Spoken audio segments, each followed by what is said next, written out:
Hey guys, welcome to my video. I'm so excited to finally be sitting here and telling you guys my labor and delivery story. It took me quite some time to get this video up, but as you can imagine, a lot goes on once you've had a baby. I also kind of just wanted to let my thoughts sink in and get everything organized before I made this video. So many of you reached out to me and wanted to know about my experience, about my labor. So not only am I making this video for you guys and to answer all your questions, but I also wanted to make this video for myself, kind of for like a keepsake.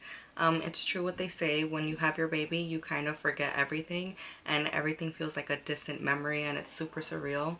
So I feel like I'm gonna always look back at this video. I do have a bunch of tips for you guys, just things that like I picked up along the way, and I feel like they would be really helpful if that's why you're here. So yeah, let's get right into the story. Small disclaimer, I can't guarantee that you are gonna have a good experience. This is just how it was for me. I don't know if I got lucky, but yeah, everyone's body is different. So yeah, let's start in the beginning. I want to say I was 5 days early. My water broke 5 days before my delivery date, and it was nothing how I thought it was going to be. I thought, you know, your water breaks, you start having contractions, you're like rushing everywhere, and it's like, you know, panic and chaos. No, it was actually really funny because that day we were trying to do things to induce me. You know, there's a bunch of stuff that you can look up online. They say like you eat spicy food, you can try pineapples, you can do squats. So I was doing all of these things and nothing was working. At this point of my pregnancy, I was so tired of being pregnant. Everything was uncomfortable, like sleeping was uncomfortable, sitting was uncomfortable, breathing was uncomfortable. My feet were so swollen that I had to stop work early. I was just super over it and I was wanting baby to come. So we were trying all these like things that we read about online. I had basically given up at this point, but my boyfriend was online on like YouTube, and he found this like hypnosis video. Guys, he swears by this video, so like if you want to test this theory, go ahead. I'm gonna see if I can find which video it was and like link it below, but he swears that this video is what made me go into labor. So it was like this hypnosis video that you just watch, you close your eyes and there's someone like speaking, saying something in the background. I wasn't taking it too serious, but whatever, I just let him, you know, put it on for us, and we ended up falling asleep, like taking a nap. So this was at like 1 o'clock in the afternoon. I woke up at like 2, like maybe an hour into the nap, and I just felt like I had to pee, which is normal, like I didn't think anything of it yet. But I made it up to the door, and then like stuff just started gushing out of me, like water, and I thought that I had peed on myself. I was just kind of standing there like, I can't believe this just happened, like I just peed on myself. But at the same time, I still had the urge to pee. So I found that super weird. But I didn't think that it was my water that broke at this point. So I was just standing there and I called out to my boyfriend, and I looked down and he looks down, and he for some reason knew right away. He was like, oh my god, your water just broke. And in my head I was just kind of like, no it didn't, like I peed myself. I'm telling you, I had to get up and pee and I didn't make it. And he was looking at me like, no, that's your water. It still didn't feel real for me. So I went to the bathroom to go pee because I still felt like I had to pee. And then when I came back, I was still leaking. So now I was just kind of thinking, all right, this is not me peeing myself. This is definitely something else that's happened. Sorry if you guys hear noise in the background. They're doing construction around my house. I know it's super distracting, but so yeah. He was already one step ahead of me. When I had come back from the bathroom, he was on the phone with the OB, and she had told him, that definitely sounds like her water broke. Just go straight to labor and delivery. Go straight to the hospital. Like, you don't need to come here. So once the OB kind of confirmed over the phone that it was my water that broke, we started getting our stuff together. But like I said, it's nothing like in the movies. I still wasn't having contractions. I felt perfectly normal. Nothing was happening yet. Luckily we had all our stuff ready to go in the car and packed, so we didn't have to worry about anything like that. I did have time to go take a shower, change, because obviously I had water everywhere. So if anything, that's kind of like my first tip to you guys. Don't feel like when your water breaks, I mean, it's not like this for everyone. Sometimes your water breaks and it is intense and you do start having contractions, but it's not always like that. So just pay attention to your body, and if you're not having contractions, if you still feel normal, then don't feel like you have to run to the hospital. Don't feel like you should panic, because you shouldn't. You definitely want to eat before you get to the hospital, because I don't know how it is in every hospital, but I know that where we were going, at like once we got there, once you're checked in, there's no eating for baby mama. So it's super important, because you're gonna need your energy, and you're also gonna be super cranky if you don't have food, or at least I would have been.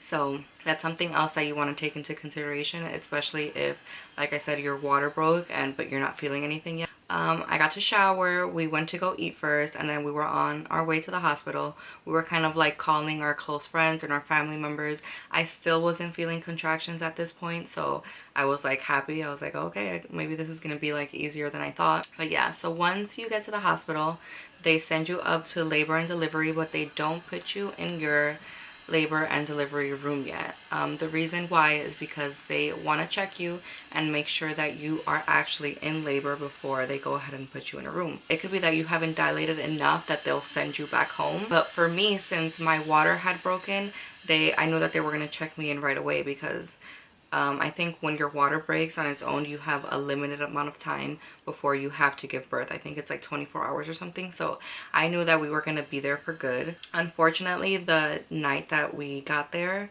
it was like the busiest night it was such a busy night, and it took, I want to say, like 45 minutes to an hour for us to even be checked. So yeah, it took a while for us to be checked, but once we got taken to the room where they check you, I got checked by 3 different people. So yeah, there's no such thing as like modesty when you're having a baby. It is what it is. You know, a bunch of people are gonna see your stuff, and you just have to be okay with that. And trust me, once you're feeling contractions and once you're in that like headspace, you're not even gonna care who comes in. You're not even gonna care who's like looking at you. But yeah, I got checked 3 times. The first time the girl wasn't too sure. The second time, the nurse was like, yes, your water definitely broke.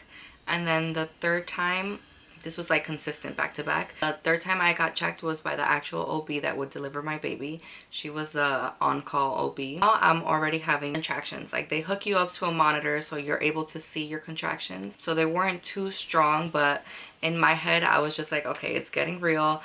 My water broke and I'm actually going into labor. But when she came in, she had this like look on her face, and I was already in like this headspace of kind of, I don't want to say I was scared, but it's like fear of the unknown. I didn't know what was gonna happen next. So when she came in with that look on her face, I was already like, this isn't gonna be good. And the first thing she said, she was like, so my colleague, the one that just checked you, sees kind of like a problem with your pelvis. It seems kind of narrow, and aside from that, you're not dilated at all, and baby is kind of up high. He wasn't even dropped into like the canal yet. So I was super far from giving birth, but my water had broken, and that's a problem, because like I said, you have to give birth within a certain amount of time when your water breaks. And then I already knew where this was going. The next thing she said was, how do you feel about a C-section? And this is going to be another very important takeaway from this video, and that is to have a very good support system. Whether it be your mom, your boyfriend, your husband, your partner, whoever's there with you the day of your delivery, make sure that you guys are on the same page with what you want to do, with how you want to have your baby. Because if it wasn't for my boyfriend, and I'll tell you in the story, I might have had a C-section instead of actually having a natural birth, which is what I wanted. So I don't know what happened, but I guess since I was having contractions, like, I felt like I was in my own head, and I couldn't, like, I was mute. I couldn't say anything when she asked me if I wanted a C-section or how I felt about having a C-section. I was mute, like, no words were coming out of me. I think I was even getting emotional just from how, like I said before, like, the fear of what was gonna happen next. And I just like laid there and I didn't say one word. And my boyfriend stepped in and he was like, hold on, I know she really wants to try and have this baby naturally, so what can we do? Like, can we wait, or what's the next step? Like, what is there anything else we can do? There were so many moments that I felt like I needed support and I needed somebody. So thumbs up to hubby for that. And not to say that having a C-section is a bad thing. It's just like, it's not what I wanted, and I felt like I had just got there and she was already pushing this on me. So however you end up having your baby, whether it be naturally or C-section or with meds, with the epidural, without it, it doesn't matter, as long as you're bringing baby into this world healthy. But you know, I wanted to at least have the opportunity to try and have the baby naturally, and I had only been there for like an hour. So I was like, how does she know this already? After being told that, she said, so we can wait, but because your water has broken, we can only wait so long. So we have to get your body to dilate. We have to get your body moving to do what it's supposed to do to bring baby lower and to get to that place for pushing within a certain amount of time. And I was like, okay, so how do we do that? I had heard about Pitocin before when it comes to inducing, which is kind of what they were going to do to me. Even though my water had broken, I wasn't going at the pace that I should have been. Like, I wasn't dilating, and for you to dilate, you need to have contractions, basically. And that wasn't really happening for me. My contractions were, they were there and they were strong, but for some reason, I don't know why, they weren't making me dilate. So Pitocin, in my head, I was already freaked out, because whenever I had seen a video or women that have given birth before talk about Pitocin, it was like this terrible experience where they were in labor for such a long time. It was so painful. It mimics the hormone that makes you have contractions. It's basically gonna make you have contractions stronger and make you have contractions faster. And then I had also seen videos where even after going through all of this and having the Pitocin, they ended up having a C-section. Anyways, I guess this is gonna be a really long night. Like, this is not gonna be fun. This is not gonna be pretty. But it was the choice that I made, because like I said, I wanted to try to have this baby naturally.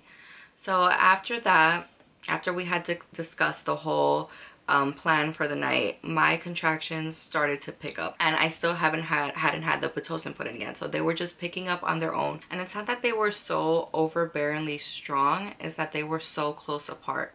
So that's something else that I kind of didn't like expect, I guess. I knew that the contractions were gonna be really painful, but I didn't really know like what they meant by being so close together. So I just felt like every time I was coming down from having one, the next one was right behind it, and I couldn't even like catch my breath. So now is when they started to ask me about the epidural. And I know the epidural is such a, like, for some reason, controversial conversation. Some women are against it, some women are for it. I'm for whatever's best for you and best for baby. I went into labor knowing that at some point I was gonna get the epidural, and it wasn't a decision I made for like the contractions. That's not what I was afraid of. I was afraid of the aftermath and the stitching and like after having baby. So I knew that I was gonna go in there and get the epidural. I just didn't know when, and I wanted to, I don't know why, but I wanted to wait as long as I could to have it done. When my boyfriend saw how much pain I was in, he kind of looked at me and he was like, why don't you just get the epidural now? Like, what are you waiting for? You know, even if you get it, you know, if you get it now or later, it's not really going to make a difference. And if anything, if you try to get it later and the anesthesiologist isn't available, then you're just going to be grumpy and in more pain. So before we even started the Pitocin, we were waiting to get moved into the actual labor and delivery room. And as we were doing that, I asked for the anesthesiologist. But I needed to be in that room for me to be able to get the epidural. So we were waiting around for maybe like 15 minutes to be able to move into that room. But my contractions were so like close together and strong at this point that I was like, as soon as we get into that room, like that doctor better be there and he better be ready to put this epidural in me, because I could not take the pain anymore. So once we got into the room, luckily the anesthesiologist was free. And then came like, you know, a moment of panic where again I got really emotional and I was really scared, because the epidural is a scary thing, you know. It's a really big needle and it's going into your back, and it was just a scary moment, but it really wasn't as bad as I thought it was going to be. And the epidural was one of my biggest fears going into labor, but it wasn't at all what I expected. I did think it was going to be really bad, but it wasn't. I know they have you do it different ways in different places. Sometimes they have you do it laying down. For me, they had me sitting up and like hunched over, and then I was hugging the nurse. She was like sitting in front of me, and that's another thing. She was so like sweet, and when I was hugging her, she was just making sure to reassure me that everything was okay, that she was telling me like the next thing that he was gonna do, like when the needle was gonna happen and stuff like that, so it wasn't like a shock to me. But yeah, so that's something else. Where I delivered my baby, the nurse and the staff was so amazing. The epidural only took like maybe 5 or 10 minutes. It wasn't long at all, and it wasn't even that painful. The first thing you feel is like the actual pinch, which is numbing before they give you the actual epidural. So that kind of feels like a bee sting, and it did hurt, but it wasn't like, you know, my contractions were much worse. If anything, that's what I was most afraid of. I was afraid of moving because of having a contraction while he was putting in the epidural. And the contractions were so strong that if it hadn't been for her, like me being able to like hug her and like hold her tight, I probably would have had to move. So that's really the worst part about getting the epidural, is that you're in so much pain already, and like this is such a scary thing that's happening. But like I said, it wasn't bad at all. After they put in the numbing comes the actual epidural, and what you feel is kind of like this very cold sensation. I don't like the feeling. It felt really weird, I guess, but it wasn't painful. It was just a really uncomfortable, like weird cold feeling that I did not care for. But once that's in, it was fine. They like strap it down really good, so you don't have to be worried about it being yanked out or anything like that. So yeah, once the epidural was in, I was a whole nother person. But don't get me wrong, the epidural doesn't take away all the pain, which is something else that I didn't know. I was under the impression that I was gonna have this epidural and I was gonna be like the happiest. There's no other word that I can use to describe it. And the problem is that when you hear this word, you don't really associate it with pain, but it was painful, and that is pressure. You feel a lot of pressure down there, and that's all because of the contractions, because baby's moving, he's getting lower, but it was painful. Like, it wasn't just pressure, it was like this weird feeling of like you kind of have to push, and it hurt. It did hurt, and I was like that for the rest of the time until it was time to have baby. But nowhere near compared to the contractions themselves. Those are like terrible. And like I said, they were really close together, which is something else I want to talk about, that in connection to the epidural. So the reason I say the epidural is so important is also because you need to get rest. I don't know how women can have all these contractions, like breathe through all of this pain, and then at the end of the day go and push out a baby. Like, it takes so much energy and so much like force to push a baby out, and that's something that the epidural is there to help you with. That's getting rest and having the energy to, when it's time to push, you can actually push. So yeah, the epidural allowed me to sleep. After getting the epidural and getting the Pitocin in, everything was a waiting game. We're basically waiting for me to dilate enough to push baby out. I was like that from 10 until 6 o'clock in the morning, and that's a really long time to have contractions. Like I said, the problem with the contractions is not so much like they are so painful, but it's the fact that they're so close to each other.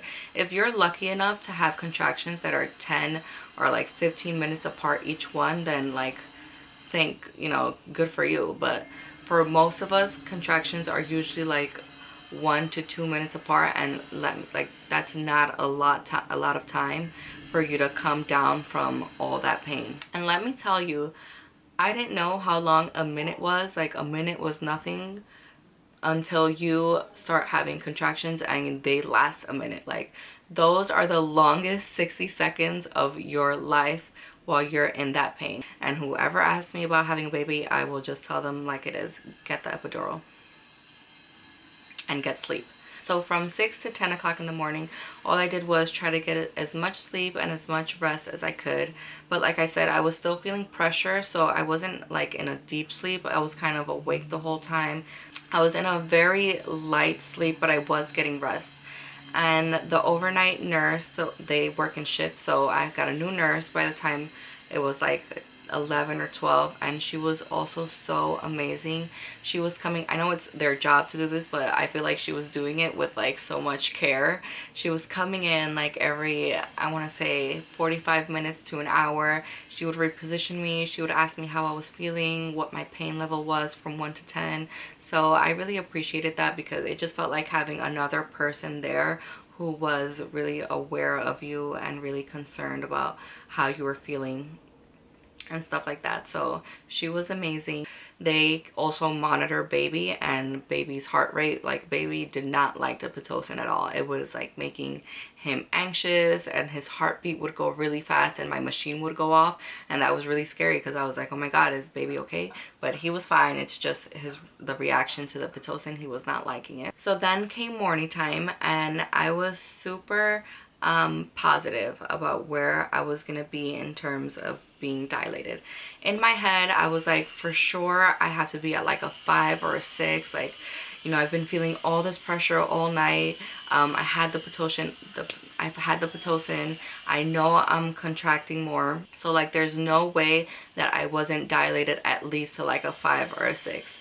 And to my surprise, when they checked me at like 6 o'clock in the morning, I was dilated to a full 10 centimeters, and we were gonna get ready to push within that hour. And let me tell you, I was so happy to hear that, but I was also so shocked. Like, I was not expecting to be that dilated. I was not expecting baby to even be near coming out yet. I thought we were gonna be there for like another maybe 6 or 10 hours before I was gonna be able to push, but nope. I was dilated to a full 10, and I was so happy. I wasn't even like scared. I wasn't nervous about it, about the pushing part. Like, I was super excited. I was ready to go. So the person that checked me was a nurse, and later on, like 15 minutes later, the OB, the same one from the night before, she checked me, and she was super shocked. Like, she was like, not think that I was gonna dilate how I did, because, you know, she was telling me I should have a C-section. So I know she was shocked, and I was in my head, I was like, ha, I told you, like, I don't need I'm not gonna have no C-section. And that's another piece of advice that I want to give you, and it's kind of like, just let your body, before you make any decisions, like, unless it's do or die, like they're telling you, you know, baby's blood pressure doesn't look right or something doesn't look right, unless it's something like that, I'd say give your body time to do what it's supposed to do. Don't feel like you have to rush into a C-section. Don't let them scare you into that just because they say that like you're narrow or stuff like that, because it's not true. Essentially, like, your body is gonna do what it's supposed to do, and your body was built for this. So don't feel like you have to settle for something that you don't want just yet. Give your body time first. And that's what I did, and I was able to have a natural birth. So the first thing they do is they want to take you off of the Pitocin so that you can just start having your regular contractions. I didn't need to have them as frequent because I was already dilated to where I needed to be. So they take you off of that, and while we were waiting for my regular contractions to come, we started doing some practice pushes. They kind of want to show you what the correct way is to push, because there is a certain way that you have to do it. So the last thing I want to touch on about the epidural is when it comes to pushing. I've heard this a lot, and from my experience, I want to say that it's not true. They say that when you have an epidural that you're not going to be able to feel when you need to push, or you're not going to be able to push the correct way, or like it's going to be confusing for you to push, and that wasn't the case for me. The epidural had no effect on my pushing. I felt when the contraction was coming in, and I knew exactly how I needed to push. And not to say I knew exactly how I needed to push, like, they will teach you how to push. So, but what I'm saying is that the epidural didn't take away any sensation for me. I still felt like I had to push, and I still could feel where I was pushing, which is really important. So we started to do some practice pushes where she was showing me the correct way to do it, and I was doing it wrong at first. I was kind of like pushing into my face, and you can tell because my face was getting really red and really strained, and she was like, no, don't push like that because it's not helping baby come out and you're just like straining yourself. She was telling me to push kind of like in your butt, or I don't know. I don't want to say my butt because that's not really where I felt it. It's kind of like in your stomach. So if you, when you do a sit-up or a crunch, you kind of use all your abdominal muscles. So that's the kind of pushing that it was. You really want to push from your stomach because that's where baby is. So you want to push him out that way. So the first couple of practice pushes we did, like I said, I was doing them wrong. And then I guess I did one practice push where the baby's head like came out, or I don't know what happened, but in one of the practice pushes she started getting all her stuff together. Like she put that, or they put on this like whole gown to be able to catch baby and stuff. So, and this is when I knew that like, all right, baby is almost here, baby is coming. And I had my boyfriend holding my legs on the side, and he was so helpful. You need someone to like cheer you on while you're doing this because you're using like every inch of breath that you have to push this baby out. So having someone there like cheering you on and letting you know that you're doing a good job, to me at least, was really helpful. This part is actually pretty funny because what we were doing was waiting for me to have my contractions to do the real pushing. And this whole time I had just been pushing on my own, just kind of like getting used to it. And when I felt that first contraction, I kid you not, like I was so scared. Like this is when I was really scared for the first time. And I was like, oh shit, like I'm really about to push a baby out. And you know, they have you hooked up to everything so they know when you're having a contraction. But the nurse was telling me, she was like, let me know when you feel a contraction, let me know when you're having one so that we can do an actual push. And let me tell you, I felt a contraction and I lied. And it was so funny because she was looking at the monitor and she was telling me like, you don't feel that, you're having a contraction right now, you don't feel that. And I was just like, nope, I don't feel anything. Like I was not ready to push this baby out yet. I was like, I need a second to like gather my shit together. But it's inevitable. Like when they say you feel the urge to push, like you do.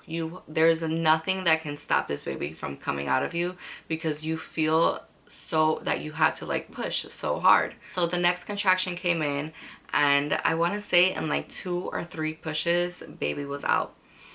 And the pushing is not how you think it is. Like you're not gonna take one big breath and then push and then take one big breath. No, it's like you're gonna push, and then once you're out of air, you're gonna try and find air, and you're gonna keep pushing. So it's really hard to push a baby out. But it happened in like 2 or 3 pushes. On the last push, when baby finally came out, they put him on top of me and my eyes were still closed from pushing, and I was just like so emotional, or I don't know what it was, but I would not open my eyes. And everyone, even my boyfriend, they were all like screaming. They were like, open your eyes, like look at him. And for the life of me, I could not open them. I finally opened my eyes and I saw him. We locked into each other's eyes and he stopped crying and it was just silent, and it was the best moment of my entire life. It's so crazy to think that, you know, this little person has been living in you for 9 months and he's just been growing, and you're just anticipating this day where you're finally gonna meet him. And then when you do, it's so surreal, it's so special, and just kind of like everything comes into perspective. Like you know that everything that you were doing, all those hard times that you had, if you had hard times, I know I had a kind of a difficult pregnancy, but all those things that you had to go through were completely worth it. And even this moment of like these 19 hours of labor, everything is so super worth it. But yeah, the last thing I want to talk about that has to do with labor and delivery are kind of like the aftermath. I don't want to get too much into it because I'm planning on making a postpartum video as well. But so baby came out, and then when you push baby out, you have to after that push out the placenta, which is something else that I was just like, what the hell? Like, I just pushed out a baby and now I have to keep pushing. Like, I have to have something else come out of my body, out of this hole that they just like destroyed. It wasn't at all bad. You barely push. It's just like, compared to the pushing that you just did, like, it was just like a little push. And I kid you not, it was the best feeling ever when that placenta came out. I felt like I had dropped 20 pounds right there. It was such a relief for me, and I think it was like my favorite part, aside from having my baby, of course, but it was like the best feeling part was when the placenta came out. Then after, you know, you push out the baby, you push out the placenta, there's this mess that they have to fix, and that is when you get your stitches. I was not so fortunate that I, you know, didn't tear. I did. And I think like 95% of women tear. Like, it's just inevitable. There's gonna be some damage there. And I think because of the epidural, it wasn't as bad as I thought it was gonna be. But it's also, I guess because I was watching her, like, I can see her doing the stitches. It's kind of like a looking thing that I was seeing her do it, so I was feeling it. So if anything, I would say don't look. Like, don't freak yourself out more than you have to. But they really weren't that bad, and I only had to get like 2 stitches. She told me it wasn't that bad. They were very superficial, so that's something else I got super lucky in. But yeah, that's it, guys. That was my labor and delivery story. I hope it has given you some sort of motivation or some sort of ease that labor is not as bad as you think it is. Also, just know that pain is temporary. So I know it seems like such a scary thing, and I know it feels like it's gonna be a long thing too, but it really isn't that bad. Once the pain is over, you really do forget everything, and holding your baby has to be the best feeling you can ever imagine. Don't be afraid when it's your day. Don't what I did and kind of like make yourself scared by watching other people's videos that are not so positive. The reason I watched so many like videos that were not the best was because I kind of wanted to know for myself what a worst case scenario would be. But looking back at it, I don't think that it was even necessary, because like I said, everybody's body is different. Everybody's gonna have a different experience, but it really wasn't as scary or as painful even as I thought it was gonna be. So yeah, just remember that you are strong, and you're gonna get through it. And don't panic, breathe, make it known what your plans are, make it known how you want your labor and delivery to go. But also don't over plan, because you know, if it was up to me, I wouldn't have gone through all those things that I did, like the Pitocin and the inducement and stuff like that. So don't over plan to the point where you are gonna be like let down if it doesn't go exactly how you want it to go. But do have like certain things in mind ready and prepared, like the epidural and stuff like that. And like I said earlier, have not only you have your plan, but have the people that are going to be there with you know your plan. So in case something like what happened to me happens and you're too emotional to speak up, that someone else is there to speak up on your behalf. Let me see if I can go get babies. So the last question that I am gonna answer is some of you guys wanted to know if I would have more babies and how many. And the answer is yes, since this wasn't like the worst experience. Even if it was, like, I know I still want to have more babies. But the question of how many, I honestly don't know. I've always wanted a big family. I come from a big family. My mom has 9 kids, so I have 8 brothers and sisters. And I would want a big family. Definitely not trying to follow in her footsteps and have that many children, but a good, like, you know, 3 or 4. It all depends with time, I guess. I will be making more videos, you guys. When I put up the poll of which video I should make, whether this one or the postpartum one, it was pretty even, it was pretty equal, so I am gonna make that video too. You guys also asked about breastfeeding and about weight loss after having a baby, so those are 2 other videos that I kind of want to do for you guys. And just kind of like day-to-day videos. Essentially, that's what social media and Instagram and YouTube is for. You want to share your lives with everybody. I want to share baby with everybody.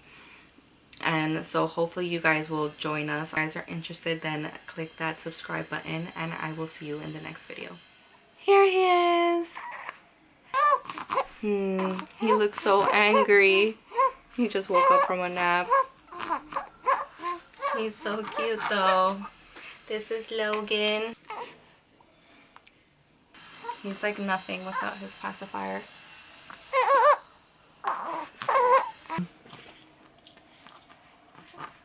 So cute. He looks so good on video. He doesn't look happy. He's holding on to all my hair. Help me. Help me.